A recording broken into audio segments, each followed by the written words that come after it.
देश में ऐसा कानून बनना चाहिए कि चुनाव जीतने के बाद अगर कोई नेता अपने वादे पूरे ना करे तो उसे 5 साल की सजा, 50 लाख का जुर्माना और जीवन भर चुनाव लड़ने पर प्रतिबंध मिले। क्योंकि जनता से किया गया वादा सिर्फ भाषण नहीं, एक जिम्मेदारी होती है। अगर आप मेरी इस बात से सहमत हैं तो वीडियो को ज्यादा से ज्यादा शेयर करें।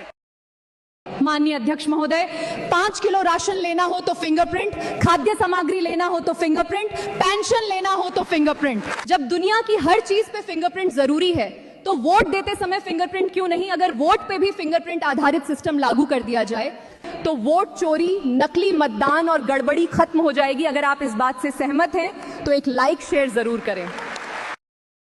देश में दारू, सिगरेट, नशे की चीज जरूरी नहीं है, लेकिन उनको बनाने वाले सभी करोड़पति हैं।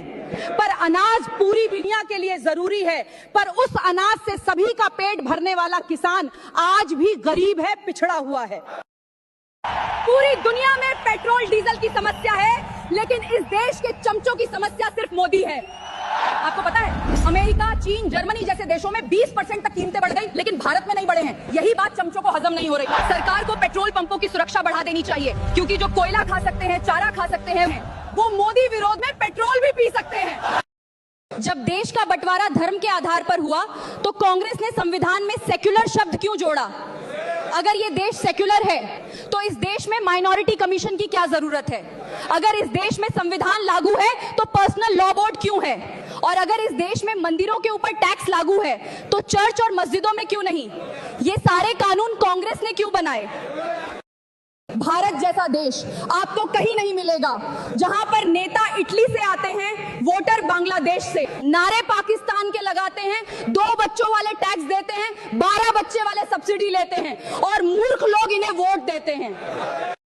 सभापति महोदय, एक कानून ऐसा भी होना चाहिए, अगर कोई नेता जनता से किए गए वादों को 5 वर्षों के अंदर पूरे नहीं करता तो उस नेता को 10 साल की जेल, 10 लाख का जुर्माना और आजीवन चुनाव लड़ने पर प्रतिबंध होना चाहिए। माननीय अध्यक्ष महोदय, 5,000 करोड़ का घोटाला करने वाले को 3 साल की सजा और सिर्फ 20 रुपया का ट्रेन टिकट न लेने वाले को 5 साल की सजा। संविधान क्या गांजा फूंक के लिखा था, पूछता है भारत। क्या आप मेरी बात से सहमत हैं? तो वीडियो को ज्यादा शेयर करें और लाइक करें। इतिहास का सबसे भयानक और खतरनाक सौदा 2 लोगों के बीच हुआ था।